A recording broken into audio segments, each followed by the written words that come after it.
최근에 조사에 의하면 사람에게 위협이 되는 생물이 무엇인가 하는 것이 조사가 되었습니다.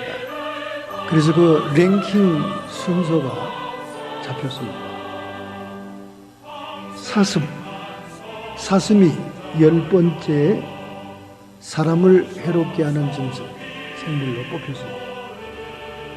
사슴이 착하고 온유한 짐승인데 사람에게 위해가 되는 교통사고를 유발해서 1년 100명씩 사람을 죽게 했다.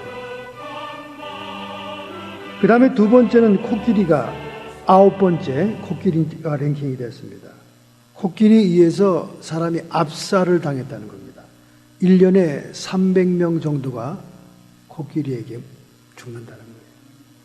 그 다음에 8번째입니다. 8번째는 악어, 식인 악어가 사람을 1년에 1000명 정도를 잡아먹는다는 거예요. 여러분, 플로리다에 가면 정말 악어가 집 뒤뜰에 있습니다. 참 무시무시해요. 그 습지로 연결된 집들은요, 악어가 왔다 갔다 합니다.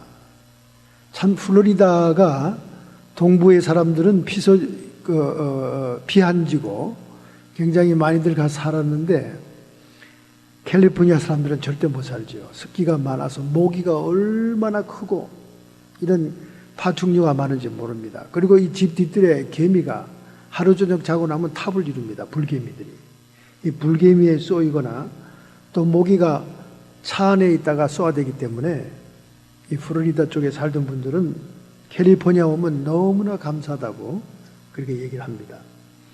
악어가 8번째 위험한 동물로서 1년에 1000명의 사람을 발로 눌러 죽인다는 거예요. 그 다음에 7번째 위험한 동물은 채채파리, 채채 플라이스가 사람을 1년에 2000명을 죽게 한다는 거예요. 두통과 여러 가지 많은 병들을 발병케 해서 2000명 정도를 죽게 한다. 그 다음에 6번째로 랭킹된 것은 스콜피오, 전갈입니다. 전갈은 1년에 3250명을 죽게 한다는 겁니다. 스콜피오의 꼬리에 있는 독에 쏘이면 거의 다 죽죠. 3250명이 전갈에 의해서 죽는다. 5번째 랭킹된 것은 노린개라고 하는 벌레인데요. 12,000명, 신경계통에 염증을 유발해서 12,000명을 죽게 한다는 겁니다.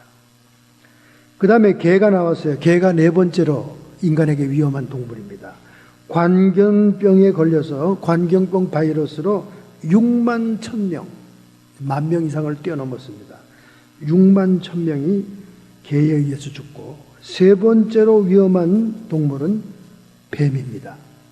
94,000명이 뱀의 독으로 죽는 것입니다. 그 다음에 두 번째는 20만 명의 사람을 죽게 하는 중간 숙주인 병을 발병케 하는 우렁이가 있습니다. 우렁이. 이 민물레가에 살고 있는 우렁이가 20만 명을 죽게 한다는 거예요. 보기에는 아무런 해로를 끼칠 것 같지 않는 그 점잖은 우렁이가 전염병의 중간 숙주로서 20만 명에게 병을 퍼뜨려 죽게 한다는 거예요. 그럼 랭킹 1위로 뽑힌 것은 뭐냐? 여러분 뭐겠습니까? 랭킹 1위는 한 해에 75만 5천 명을 죽게 하는 모기라는 거예요. 모기처럼 힘없고 약한 동물같이 보이는데도 그 모기가 가장 인간에게 위협적인 생물이다. 75만 5천 명을 여러 가지 질병을 일으켜서 댕기열리나 무슨 말라리아나 뇌염을 일으켜서 죽게 한다는 것입니다. 저는 이 조사가 틀렸다고 생각했습니다. 왜냐하면 인간에게 가장 위협적인 동물은 뭐겠습니까, 여러분?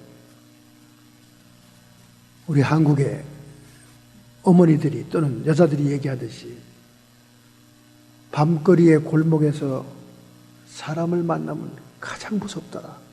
그렇게 얘기하지 않습니까? 이 생물들은 인간을 죽이는데 100만 명 이하입니다. 100만 명 이하. 제일 많이 사람을 해치는 모기가 75만 5천 명에 불과하지만은 인간이 인간을 해칠 때는 단위가 틀려요.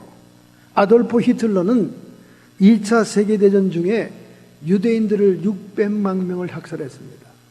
유대인만 죽은 게 600만 명인데 연합군이나 전쟁통에 죽은 사람은 수없이 많아요. 그리고 1917년 볼셰비키 혁명, 공산혁명이 일어나가지고 러시아에서 퍼져나간 이 공산권 혁명이 전 세계적으로 2억 명의 사람의 피를 흘렸습니다. 사람이 무서운 거죠.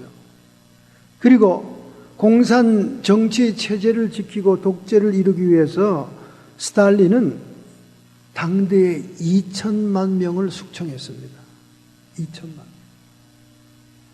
먼 나라까지 갈 거 있습니까? 우리 조선시대 당파, 사색당쟁, 당파 싸움하다가 밀리고 지는 파는 삼족이 멸하잖아요. 삼족이.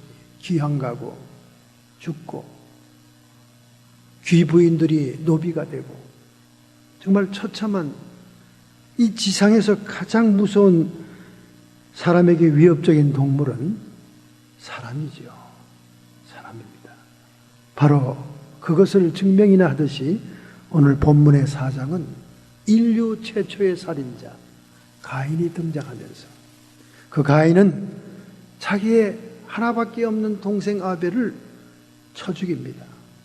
그것도 시기심 때문에, 질투심 때문에 하나님이 아벨의 제사는 받아주는가 해서 그것이 분노가 끌어올라서 죽입니다.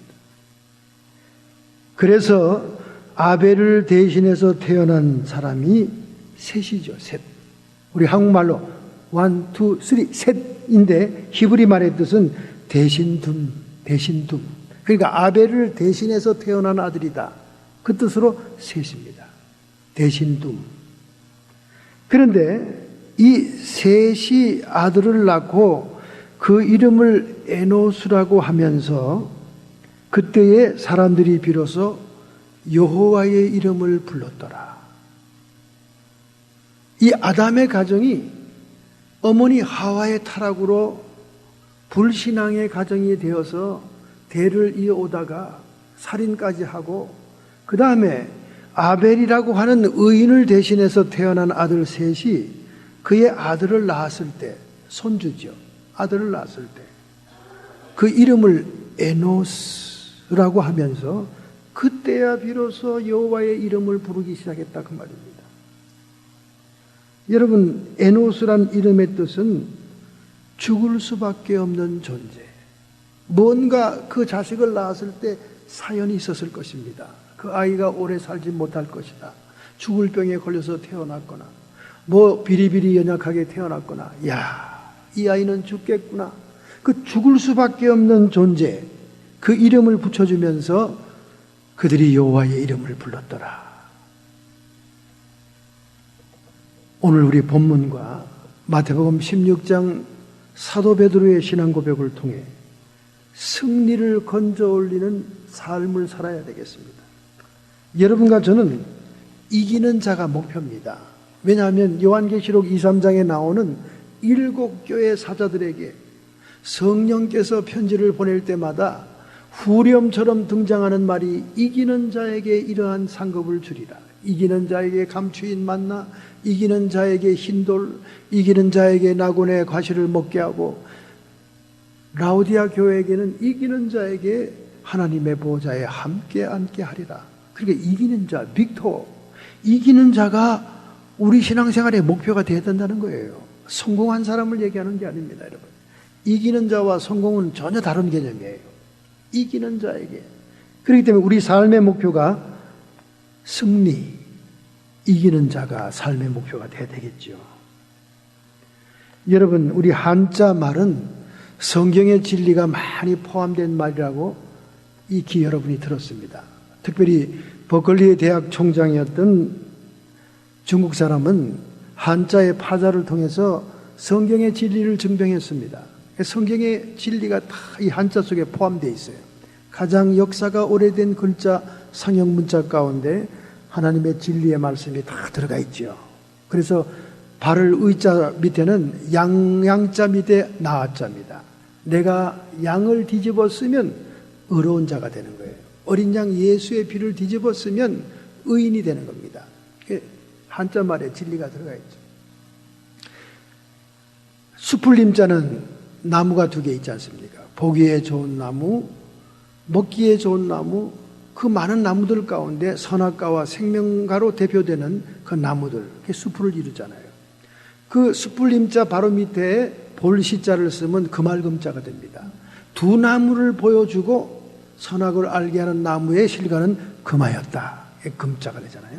그러니까 한자에 굉장히 하나님의 진리가 많이 들어가 있어요. 그럴 수밖에 없는 게 그들이 구전으로 들었던 성경의 진리의 말씀을 글자로 새기고 표현한 거죠. 배선자 보세요. 배주자 옆에, 배주자라는 것은 나무잎같이 연약한 뗏목을 얘기합니다. 배주자 옆에 8팔자의 입구자입니다. 과거의 고대 사회에 가장 배 같은 배, 가장 큰 배는 그들 조상으로부터 구전 내려온 노아의 방주인데, 노아의 방주는 보통 배가 아닙니다. 입이 8개가 있었습니다. 8명이 들어가 있었잖아요. 노아의 부부와 아들 3명의 자부와 함께 8명이 들어있었어요. 그러니까 입구자, 8팔자, 입구자, 배선자가 된 거예요. 이런 식으로 성경의 진리가 무궁무진하지요. 밭전자 보세요. 밭전자. 넓은 땅, 구역인 넓은 땅에 십자가 그려져 있잖아요. 십자가. 십자가 뭡니까? 에덴 동산의 강물이 네 갈래로 흘렀다. 이게 밭전자입니다. 밭전자. 이렇게 한자를 파자하면 진리의 말씀이 들었는데, 집가자는 참 애매하죠. 집가자 여러분 써보세요. 집 간머리 밑에 돼지돈자입니다. 아니 왜 집에 돼지가 또 들어갔을까? 목축 사회에서는 중요한 짐승이 양입니다. 그래서 목축하는 사람들은 양을 끌고 다니면서 이제 양을 키우는 게 주로 가축이죠. 근데 농경 사회에서는 힘을 써야 돼요, 사람들이. 이 힘을 쓰는 음식으로는 돼지고기거든요. 그 돼지를 많이 키웠어요. 그리고 힘을 쓰는 농경 사회이기 때문에 자식들을 많이 낳았습니다. 자식들의 숫자가 곧 힘이니까. 그렇게 자식들이 많으니까 한꺼번에 많이 낳는 번성하는 돼지를 키울 수밖에 없는 거죠. 그 돼지를 힘쓰는 사람들은 돼지고기를 먹지 않습니까? 그 돼지는 또 번성하죠. 그래서 이 집가자, 간머리 밑에 돼지돈자를 쓴 것은 3가지 이유가 있습니다. 첫째는 처음 인간들이 주거 생활을 하게 된 것은 돼지를 가두기 위해 동굴을 생활을 하다가 돼지와 함께 동굴에서 삶을 살게 되었다. 그래서 간머리의 돼지돈자다. 그 다음에 농경사회에서는 힘을 써야 되고 인력이 힘이기 때문에 돼지 새끼가 번성하는 것처럼 자손이 번성하는 그런 의미에서 돼지돈자를 썼다.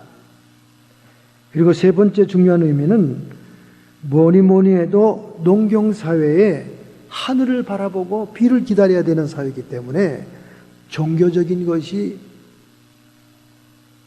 힘을 썼기 때문에 그 종교적인 제사를 드리기 위해서는 반드시 종교적인 제사에 돼지를 제물로 쓰기 위해서 돼지를 많이 키우다 보니까 간머리 밑에 돼지돈자가 집가자가 됐다는 거예요.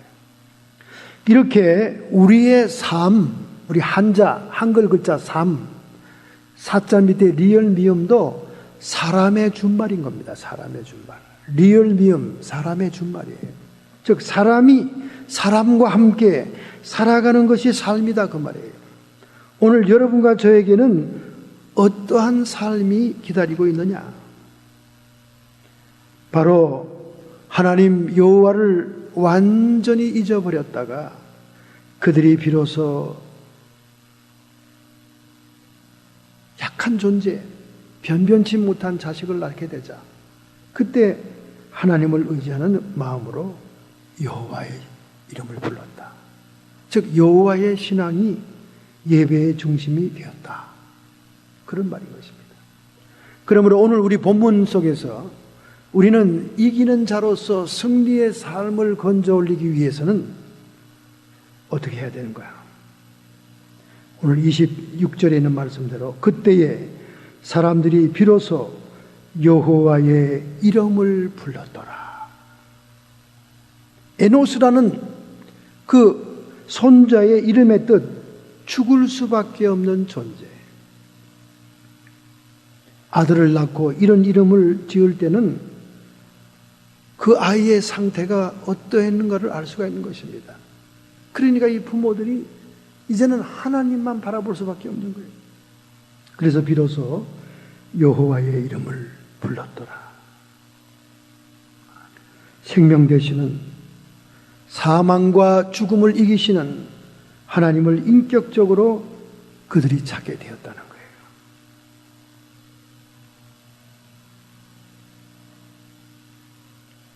여러분, 오늘 여러분과 제가 의에 목마르고 주님을 찾게 될 때는 언제입니까?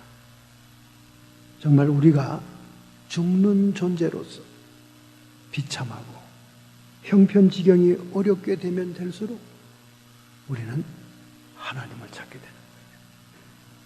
인간은 어쩔 수 없이 고통 중에라야 하나님을 찾게 된다는 것입니다. 그래서 비참한 자, 이것이 바로 하나님의 은혜로 나가는 우리의 모습이 될 수 있다는 거예요. 얼마 전에 흑인 감리교회에 백인 청년이 예배 도중에 들어와 죽인 사건이 있었습니다. 그 사건을 놓고 굉장한 미국 내 갈등이 있었죠. 남군기를 더 이상 사용하지 말아라. 남군기를 내려라. 그런 여론이 떨어져 이 남군기를 이제 접어버렸습니다. 그런데 오바마 대통령이 그 장례식에 참석했다가 그가 연설 도중에 Amazing Grace를 불렀습니다. 참 재임 중에 가장 아름다운 순간이 아니었던가 이렇게 생각이 됩니다. Amazing Grace. 이 Amazing Grace에는 놀라운 하나님의 은혜, 이 얼마나 달콤한 소리인가. 나 같은 비참한 사람을 구하여 주었으니. 이것이 가사 아닙니까, 여러분? 그죠? That saved the rich like me. A rich라는 이 비참한 자를 구원해 주었다. 이 가사를 작사한 분은 바로 그 유명한 뉴턴이라는 노예 선장이었잖아요. 그가 한순간 하나님의 전도를 받아 하나님 앞에 무릎 꿇고 회개하게 되자 노예 장사하던 그의 비참한 모습을 주님 앞에 통회하며 회개하는 마음으로 가사를 만든 것이 이 유명한 Amazing Grace 아닙니까? 이렇게 엄청난 하나님의 은혜가 임할 수 있는 사람이 누구냐 그 말이죠. 비참한 처지에 있는 사람이어야 하나님의 은혜를 깨닫게 된다는 거예요. 오늘 여러분과 제가 연단과 환난 중에 있었던 것이 축복이다 하는 성경의 말씀은 우리가 비참한 지경이 있기 때문에 하나님의 은혜 앞에 나왔다는 것입니다. 할렐루야. 그래서 이 비참함, 죽을 수밖에 없는 존재, 이 나약함, 이것이 은혜를 넘치게 한다 하는 것을 오늘 성경이 깨닫게 해주는 거예요. 등 따시고 배부르고 편안하고 행복할 때는 하나님 여호와의 신앙을 부를 수 없는 처지입니다. 그러나 막상 자식 에노스를 놓고 보니까 이 죽을 수밖에 없는 존재, 시한부 인생, 이 끔찍한 자식에 대한 애착 때문에 하나님 여호와의 신앙을 찾게 되었다는 것입니다. 최근에 별 조사를 다 합니다만은 어떤 여자가 데이트 신청을 많이 받냐 하는 조사가 있었습니다. 어떤 여자가 데이트 신청을 많이 받나? 여러분 어떻게 생각합니까? 쫙쫙 빠지고 그냥 성형수술을 완벽하게 하고 패션이 그냥 날아갈 듯한 그런 요정 같은 사람들이 데이트를 많이 받겠죠? 아닙니다. 조사한 결과에 의하면 못난 구석이 있는 그런 여성이 데이트 신청이 쇄도한다. 남자들이 봤을 때 조금 허술한 여성이 데이트를 하게 된다고 말이죠. 그냥 누가 봐도 어떤 남자도 탐낼 그런 여자다. 그러면 임자가 있겠지. 그러고는 데이트가 안 들어온다는 거예요. 그러니까 얼음공주보다 털털공주가 더 데이트가 많이 들어온다는 거예요. 저도 이제 나이가 오래서 살아보니까 알겠더라고요. 그 맞는 말이에요. 그냥 쫙 빠지고 그냥 멋지고 그런 사람들은 모델 사진 찍기에 바쁘진 몰라도 남자들이 데이트가 안 들어온다는 거예요.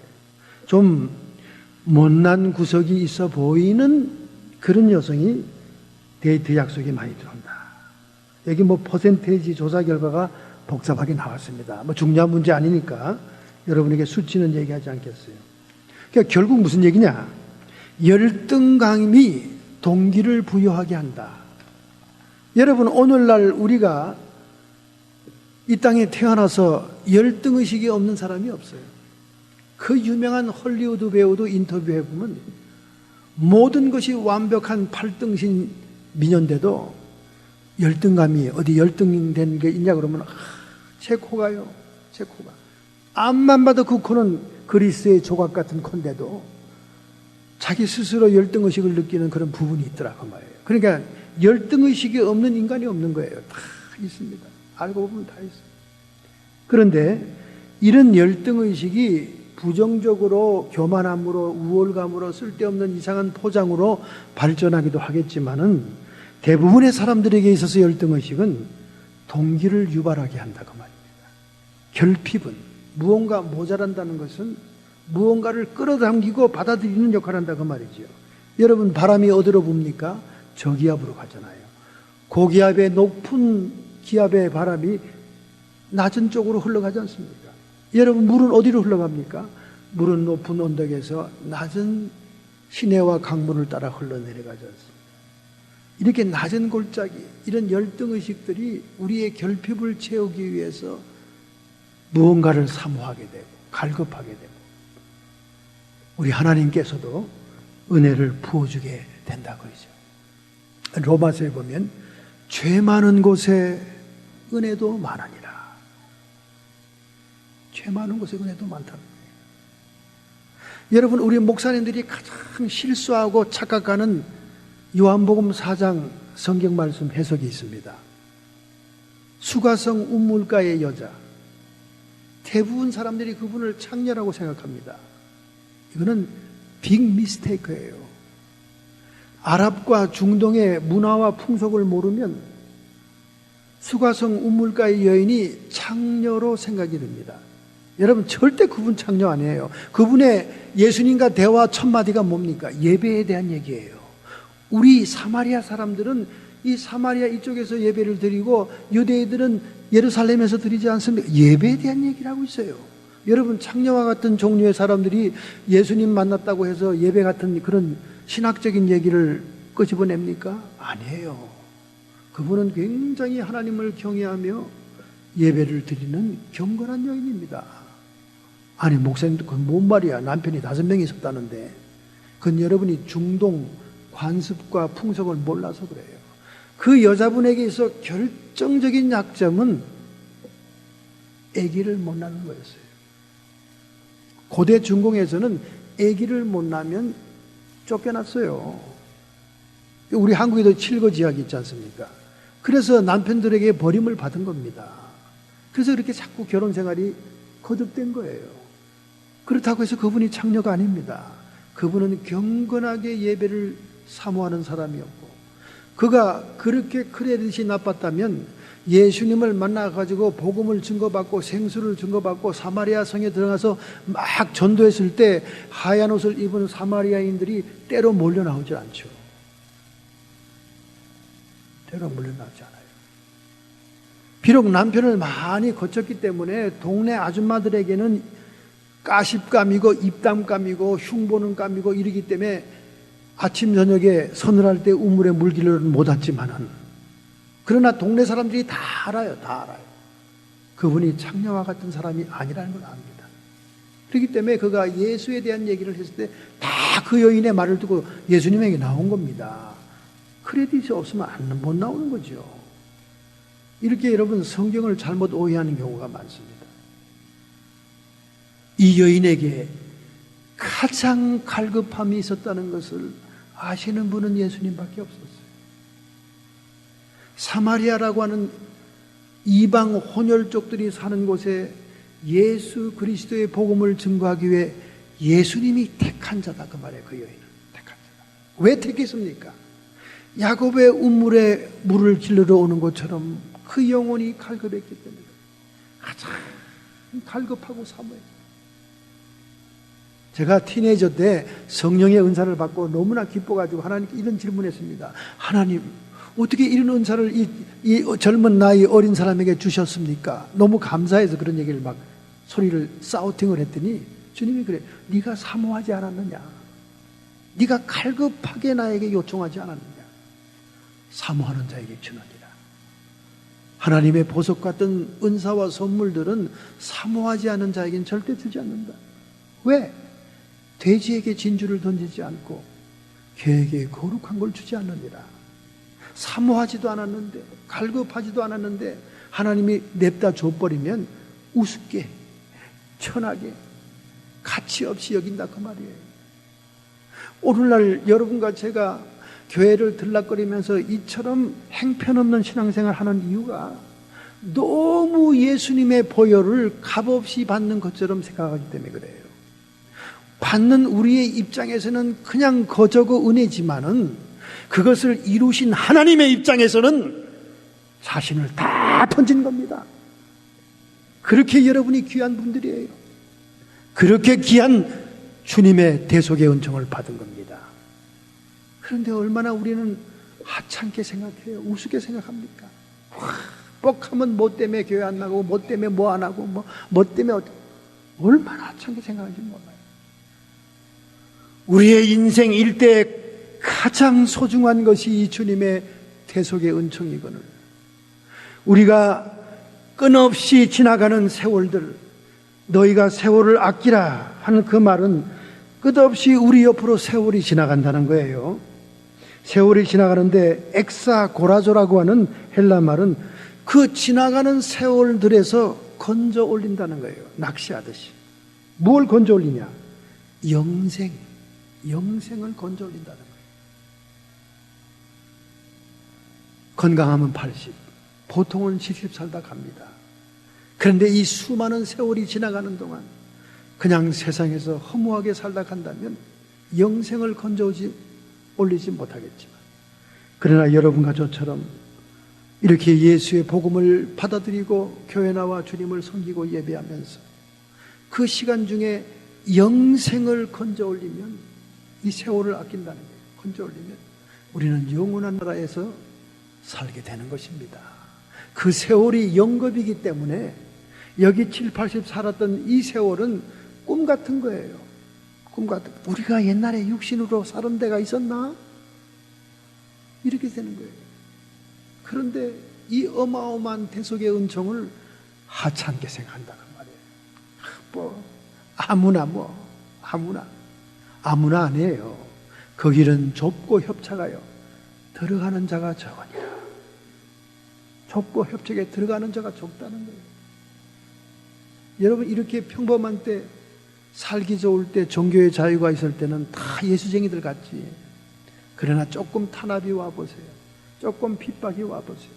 조금 예수 믿는 자들을 테러 분자로 몰아버리고 정부가 대적하게 되고 교회를 폐쇄하게 되고 참교회는 지하로 들어갈 수밖에 없게 되고 쫓기는 신세가 되면 신앙을 다 던질 것입니다.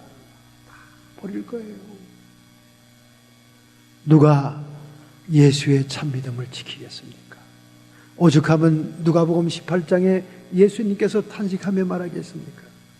인자가 세상에 올 때에 이 세상에서 믿음을 보겠느냐? 오늘날처럼 여러분 얼마나 믿음이 흔해요. 믿음이 흔한 것처럼 보이죠 지금. 오만 사람은 다 믿는 것 같으죠. 한국에는 850만 명이 예수교인이고 다 믿는 것 같죠. 그러나 예수님이 얘기하신 거예요. 내가 이 세상에 올 때, 재림할 때 세상에서 믿음을 보겠느냐 그 말이야. 왜? 적그리스도의 위협과 우상에 경배하고 칩을 받지 않고 666 짐승표를 받지 않으면 먹고 살 수 없고 범죄자처럼 감방에 갇히고 목 잘리고 누가 믿겠냐 그 말이지. 믿음이 없다는 거예요. 점점 그렇게 되고 있지 않습니까? 세상 사람들이 요구하는 대로 설교하고 세상 사람들이 원하는 대로 성경을 왜곡하고 점점 교회들이 타락하고 있지 않습니까? 여러분과 제가 열등감이 있으면 있을수록 더 우리의 결핍을 채우기 위해서 갈급하고 사모하게 되는 것입니다. 줄이고 목마른 자에게 하나님은 좋은 것으로 채워주시고 갈급한 영혼, 사모한 영혼에게 좋은 것으로 허락하신다고 주님 말씀하십니다. 죽을 수밖에 없는 그런 존재이기 때문에 하나님을 부르게 됐다는 거예요. 할렐루야. 자, 이 죽는다는 얘기가 나오니까 더 살고 싶죠. 더 살고 싶죠. 그래서 지금은 100세 시대입니다. 그런데 에콰도르의 빌카밤바라는 마을에 가면 이 세상 평균 연령의 40세를 더 보태는 마을이 있습니다. 에콰도르의 빌카밤바라는 마을이에요. 근데 이 사람들이 뭐 그럼 현대인들처럼 건강식품을 따지고 뭐 영양분을 따지고 뭐를 따지면서 먹고 사는 사람들이 아니에요. 거기 있는 사람은 대부분이 꼴초, 대부분이 술 먹고 전혀 건강에는 신경도 쓰지 않는데 세계의 장수 마을로 소문이 났다는 거예요. 그럼 죽을 때 그럼 꽤나 고생들 하고 죽겠네 늙어서 아니라는 거예요. 죽을 때도 밭에 나가서 밭일하다가 그냥 홈이 들린 채 꼬꾸라지고 우물가에 물동이 들고 물 기르다가 그냥 물동이 그냥 꼬꾸라지고 멀쩡히 살다가 그냥 이렇게 죽는다는 거예요. 뭐 누가 15년 20년 동안 똥오줌 치우고 옆구리로 밥 먹여주고 이러고 그런 사람이 없다는 거예요. 그냥 죽으면 다 꼴까닥 죽는다는 거예요. 여러분과 제가 원하는 죽음. 뭐라고 그러죠? 무슨 99 무슨 88 9988 그거 있잖아요. 그냥 갑자기 죽는 거 그냥. 요즘 그게 제일 부러워하잖아. 널스리에 들어가서 퍼져가지고 그냥. 한국의 어떤 분들은 평생을 그렇게 썩은 냄새를 나면서 사는 사람이 되잖아요. 주변 동네에 다 냄새가 퍼져나간다잖아요. 그러니까 그 식구들이 얼마나 기가 막히고 힘들겠어요. 10년 병 교환에 효자 없다고. 근데 이 동네 사람들은 그냥 멀쩡하게 일하다가 그냥 픽 쓰러져 간대. 그것도 140살, 막 150살, 막 130살에. 그러니 이 동네가 도대체 뭔 동네요? 그래서 안 그래도 의사가 이 동네를 연구했습니다. 영원한 젊음의 동네라는 책을 썼어요. 그 사람이 리카르도 콜레르라고 하는 의사입니다. 왜 의사가 이 동네에 관심을 갖게 됐냐? 자기 아버지가 골방하면서 돌아가시지도 않으면서 그냥 병약해서 자기가 의사인데도 그 아버지를 보러 가야 된다 그 말이에요. 자주. 그래서 도대체 이 아버지를 좀 건강하게 살게 하기 위해서 연구하다 보니까 이 에콰도르의 빌카밤바 마을이 탁 들어오는데 도대체 이 마을 사람들은 왜 이렇게 건강하게 살다가 죽냐 그 말이죠. 음식도 결여 먹지 않아. 조심하지도 않고 뭐 그렇다고 운동도 뭐 체육관에 가서 하는 것도 아니고 그냥 꼴초에다가 아무거나 처잡수시고 그냥 이러고 살면서도 그냥 힘있게 살다가 죽으면 그냥 단순간에 죽는다 그 말이야. 여러분과 제가 꿈같이 여기는 그런 동네죠. 그래서 그분이 영원한 젊음이라는 연구책을 쓴 거예요. 도대체 뭐냐 원인이 조사를 했습니다. 이런 마을이 비슷한 것이 한 5군데 있어요. 5군데 있습니다. 이 공통점이 뭘까? 이 빌카밤바에 조사를 해보니까 이런 결과가 나왔습니다. 딴 게 아니에요. 로하라고 하는 동네에 위치한 이 마을 주변에는 만딩고 계곡이 고원지대처럼 펼쳐져 있습니다. 2000m 고원지대에 만딩고 계곡이 있는데 그 계곡 밑에 쫄쫄쫄쫄 흐르는 약수물이 있다고 말해요. 그 물이 다 동네마다 들어가는 거예요. 수돗물 대신에. 그래서 이 의사가 그 물을 수질 검사를 해보니까 22가지의 미네랄이 들었더라고 말이에요. 그래서 이 사람이 무릎을 쳤습니다. 아하, 뭐니 해도 뭐니가 사람을 건강하게 하는 게 아니라 이 물이구나, 물. 여러분, 인체의 70%가 물입니다.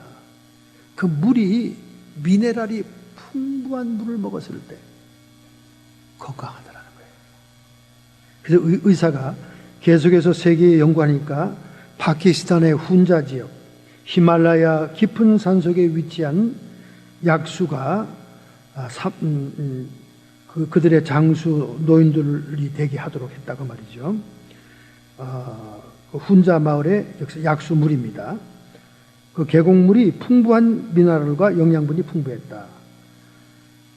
특별히 그 칼슘과 마그네슘이 많이 들었어요. 파키스탄의 훈자 마을은. 그 다음에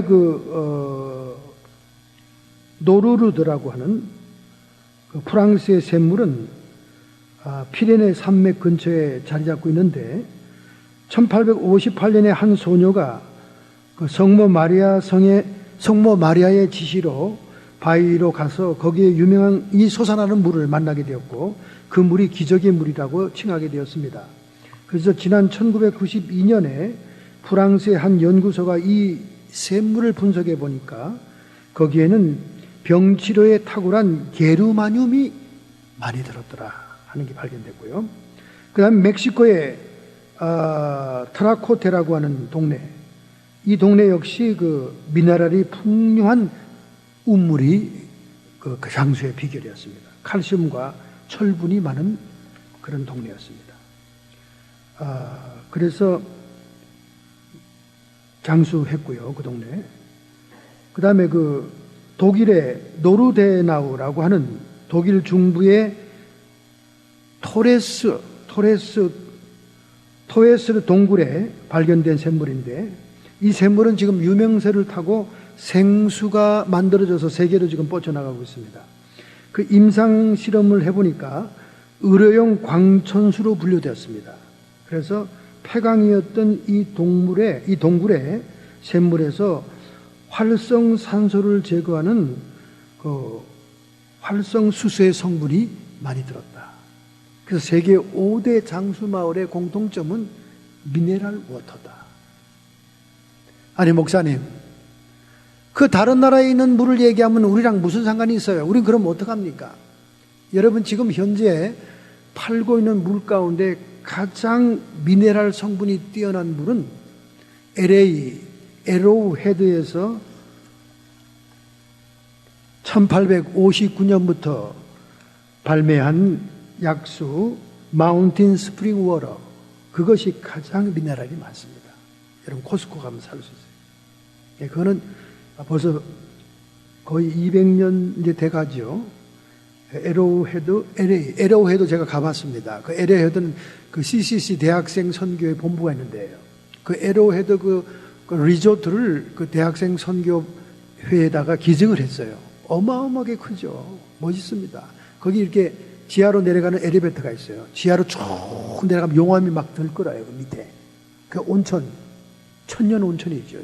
엘리베이터 타고 내려가면 그 온천입니다. 막 뜨겁고 막 용암이 지글지글 끓어요. 그런데 바로 거기서 나오는 그 물이 지금 가장 캘리포니아에서는 미네랄이 많은 물로, 뭐 다른 세계, 뭐 프랑스 뭐 여러 가지 물도 많지만은 여러분이 흔히 사 먹을 수 있는, 제가 이렇게 광고를 한다고 광고비 받은 건 아닙니다. 여러분 기억해 주시기 바랍니다. 여러분에게 소개해 드리려고. 자, 우리가 죽을 수밖에 없는 존재이기 때문에 정말로 우리가 먹어야 될 생수가 있다면 그것은 예수님이죠. 바로 수가성 사마리아 여인에게 소개했던 영원토록 샘솟도 솟아오르는 샘물 되시는 주님 자신을 소개하죠. 그것이 미네랄 워터보다 오늘 여러분과 저에게 가장 중요한 생수입니다. 그걸 소개하기 위해서 이 말을 한 것입니다. 자, 두 번째, 우리 마태복음 16장 16절에서 주는 그리스도시요 살아계신 하나님의 아들입니다 라는 사도 베드로의 신앙 고백을 들 수가 있습니다. 예수님께서는 가이사라 빌립보라는 동네에서, 가이사라 빌립보는 상당히 높은 지대였고 샘의 근원이 이렇게 흘러내리는 그런 곳입니다. 예수님과 제자들이 그 말을 나눌 때는 더운 철이었기 때문에 발에 아마 물을 담그고 대화를 자연스럽게 했을 것입니다. 세상 사람들이 나를 누구라 하더냐 그렇게 질문하니까 제자들이 자기들이 들었던 얘기를 하죠. 뭐 엘리야라 그러기도 하고 선지자 중에 하나라 그러기도 하고 그러더래요 하고 얘기합니다. 그러나 중요한 것은 그 제자들, 그 자신들이 예수를 어떻게 보느냐가 중요한 거예요. 너희들은 나를 누구라 하느냐? 그때 항상 빠르고 나서기를 좋아하는 사도 베드로가 주는 그리스도시요 살아계신 하나님의 아들입니다. 바요나 시모나 내가 복이 있다. 바요나, 바라는 말은 아들이란 뜻이에요. 아들. 바. 요나. 요나의 아들 시모나. 시몬은 베드로의 본래 이름입니다. 베드로는 예수님이 갈아준 이름이고 시모나. 내가 복이 있다. 이를 내게 알게 하니는 혈육이 아니요 하늘에 계신 내 아버지시니라. 베드로의 실력으로는 이거 알 수 없는 거다 그 말이죠. 우리 육신의 이성과 지혜로는 주님의 정체를 알 수가 없습니다. 그러나 그 순간 하나님 아버지의 감동으로 깨달은 베드로가 정말로 모범되는 신앙 고백을 한 거예요. 주는 그리스도시, 그리스도스, 주는 메시아, 기름 부음 받은 자요 살아계신 하나님의 아들입니다. 여러분, 이 신앙 고백 위에 오늘 우리 교회가 세워진 겁니다. 그래서 지금도 바티칸에 성베드로 성당에 들어가는 그 입구에는 양쪽에 사도 바울과 베드로가 서 있는 거예요. 그리고 바티칸 성당의 제단 밑에는 베드로의 무덤이, 베드로의 시신이 거기 안치되어 있는 것입니다. 내가 내게 이르노니 이는 베드로라. 너는 베드로라. 내가 이 반석 위에 교회를 세우리니 음부의 권세가 이기지 못하리라. 교회를 이 신앙 고백 위에 세운다는 겁니다. 그 교회가 얼마나 위대한 교회입니까? 내가 천국의 열쇠를 내게 주노니, 천국의 문을 여는 것은 베드로의 신앙 고백 위에 세워진 교회를 통한 것입니다. 내가 땅에서 무엇이든지 매면 하늘에서도 매일 것이, 내가 땅에서 무엇이든지 풀면 하늘에서도 풀리리라.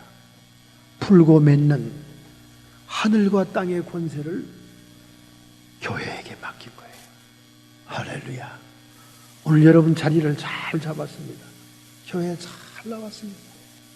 사실은 교회 나오고 싶어도 못 나오는 분들이 주변에 많아요. 목사님 또 못 가게 됐어요.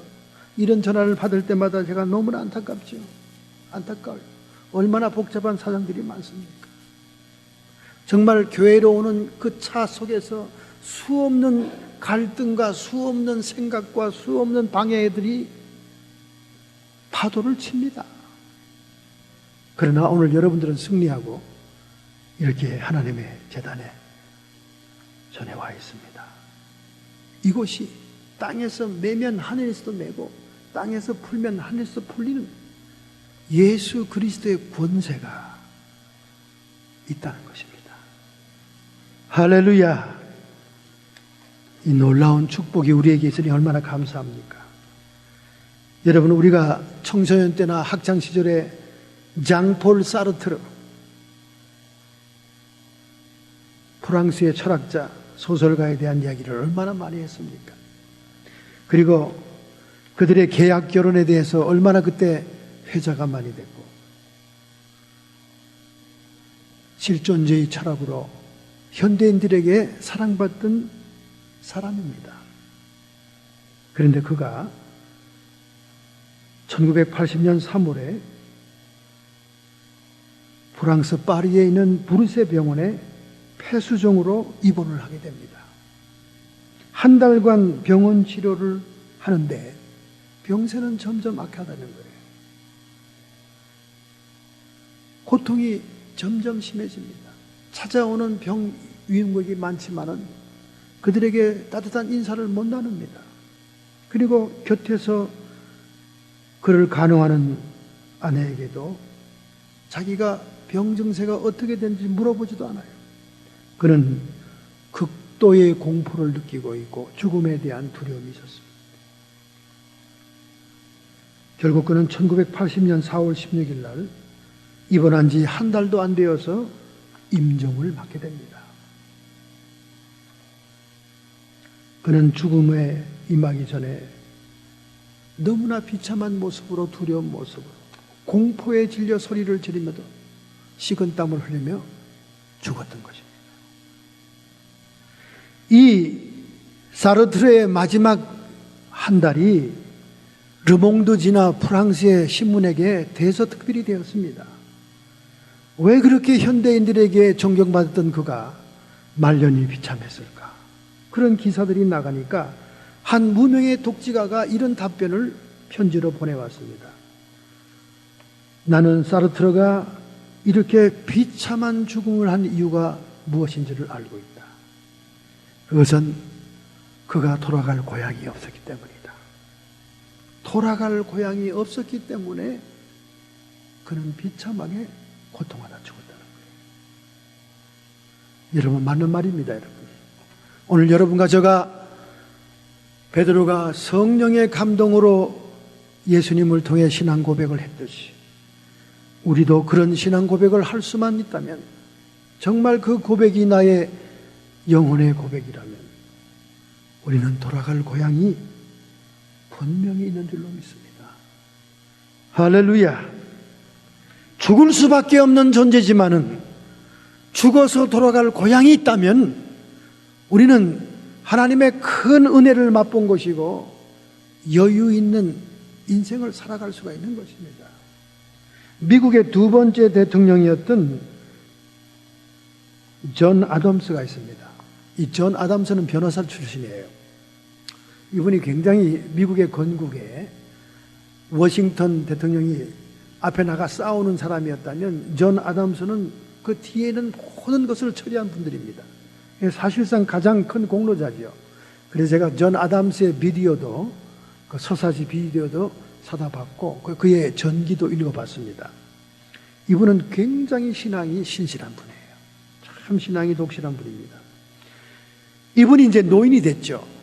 노인이 돼서 길거리를 지팡이 하나 의지하고 지나가는데 많은 사람들이 그를 알아봅니다. 워낙 미국의 건국 당시에 많은 일을 한 분이기 때문에 사실은 이 서민들과 미국 국민들에게 실질적인 사랑을 베푼 사람이기 때문에요. 그래서 인사를 하니까 어떻습니까? 건강이 좀 어떠세요? 그랬더니 이 대통령이었던 이분이 웃으면서 지팡이를 이렇게 들면서 얘기하기를, 이제 나는 이사 갈 때가 된 것 같습니다. 그게 무슨 말입니까? 사람들이 다 알고 있죠. 여유 있게 살고 있고 좋은 집에 살고 있다는 걸 알고 있는데 이사 가야 된다니까 그게 무슨 말입니까? 깜짝 놀랐어요. 지붕은 떨어져 나가고, 아니 무슨 말이에요? 지붕을 고쳐야 됩니까? 자기 머리를 가리켜 있어요. 대머리가 됐어요. 지붕은 떨어져 나가고. 그리고 이제 기둥이 허물어져서 기둥이 다 보입니다 하고 자기 갈비뼈를 보여줘요. 그리고 그는 하늘을 손가락으로 가리키면서 이제 내가 이사 갈 때가 되었습니다. 길거리 지나가는 사람 만날 때마다 그 얘기를 한 거예요. 그러니까 나름대로 그분이 점잖게 이제 전도를 한 거지요. 여러분과 저가 이제는 죽을 수밖에 없는 존재로서 이사 갈 때가 다가오고 있는 것입니다. 히브리서 9장 27절, 한 번 죽는 것은 사람에게 청하신 것이요 그 후에는 심판이 있으리라. 여러분과 저는 죽습니다. 오래 살지 않아요. 여러분의 주변에 보세요. 살아있던 분들 다 갔어요. 다 우리와 함께 생사고락을 같이 했던 부모님들 다 갔습니다. 없잖아요. 점점점 갑니다. 한 번 죽는 것은 사람에게 정한 것이요, 그 후에는 심판이 있습니다. 여러분, 우리는 정말로 준비해야 됩니다. 정말로 준비해야 돼요. 죽을 수밖에 없는 존재인 에노스를 그들이 받고 여호와의 이름을 부르는 신앙을 갖게 된 것입니다. 그 여호와라고 하는 히브리 자음은 요회라고 하는 그런 말이 들어있습니다. Behold hand, behold name. 여호와, 야훼라고 하는 그 이름 단어 속에는 behold hand, 손을 봐라. behold nail, 못을 봐라. 그 여호와라는 이름 자체 안에 이미 예수 그리스도의 죽음이 묘사되어 있다는 거예요. 이 여호와라는 이름이 헬라식으로, 현대식으로 얘기하면 예수아예요. 예수아. 이름이 다 이렇게 연결이 되는 겁니다. 에노스를 탄생하고 난 다음 여호와의 이름을 부르는 공식적인 신앙 속에는 이미 대속과 구속에 예수 그리스도가 예언되어 있는 것입니다. 그러므로 오늘 여러분과 제가 예수님의 손에 있는 못자국을 바라보고 주님의 희생을 바라보면서 죽을 수밖에 없는 존재로서 죽음을 예비해야 될 줄로 믿습니다. 할렐루야! 이러한 신앙이 오늘 여러분에게 확실하기를 바랍니다. 어느 부활의 새 아침에 유대인 성도가 병상에 누워 있었습니다.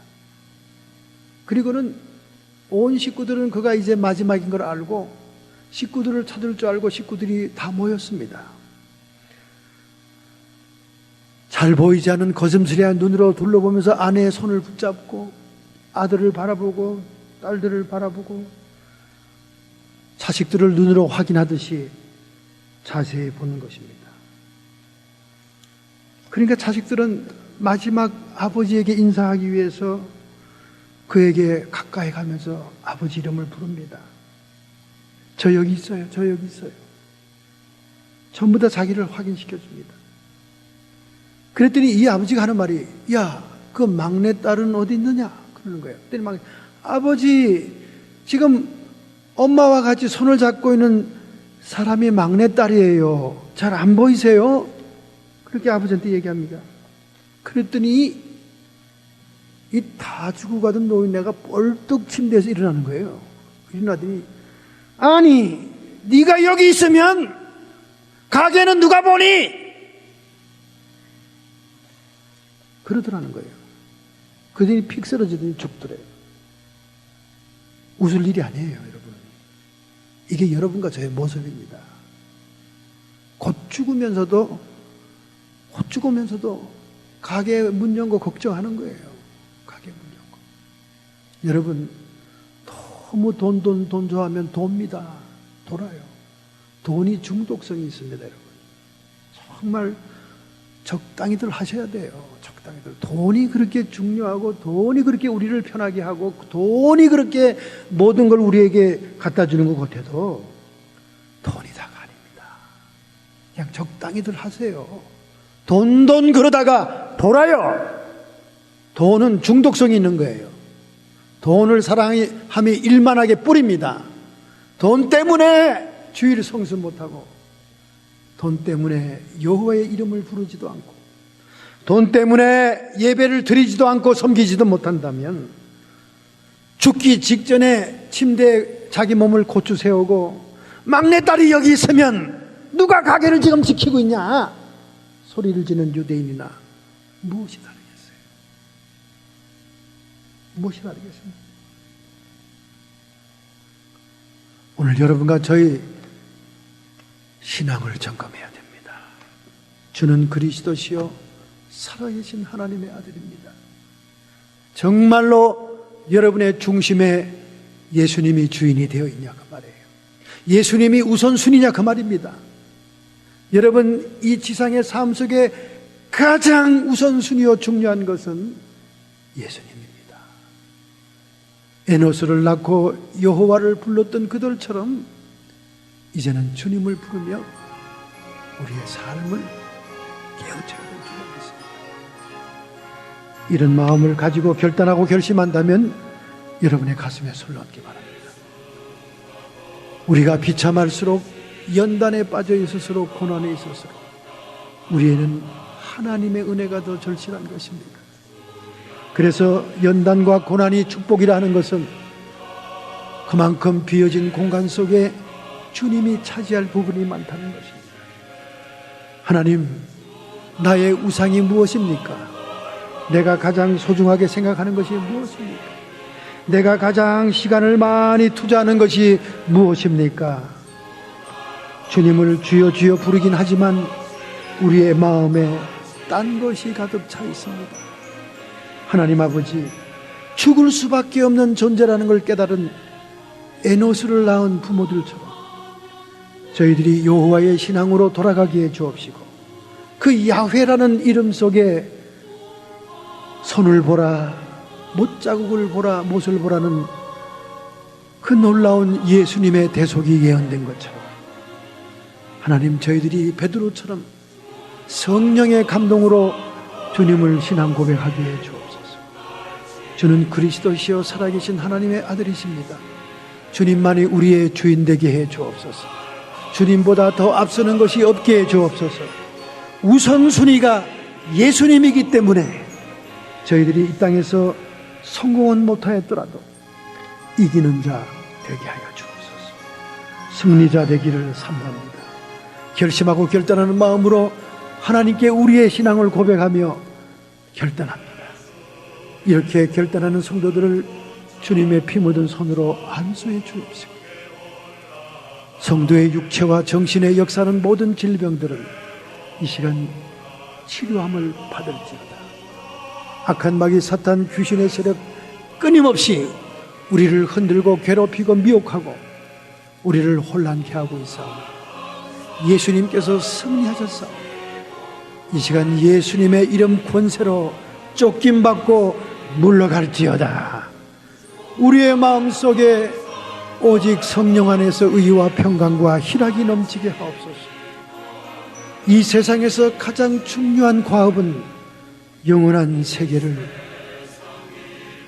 약속하고 그곳으로 가는 것이 중요한 것인 줄 믿습니다. 정말로 미네랄이 풍부하고 영원한 생명이 있는 생수 되신 주님을 맞이하게 하여 주옵소서. 예수님의 이름으로 감사하며 축복하며 기도합니다.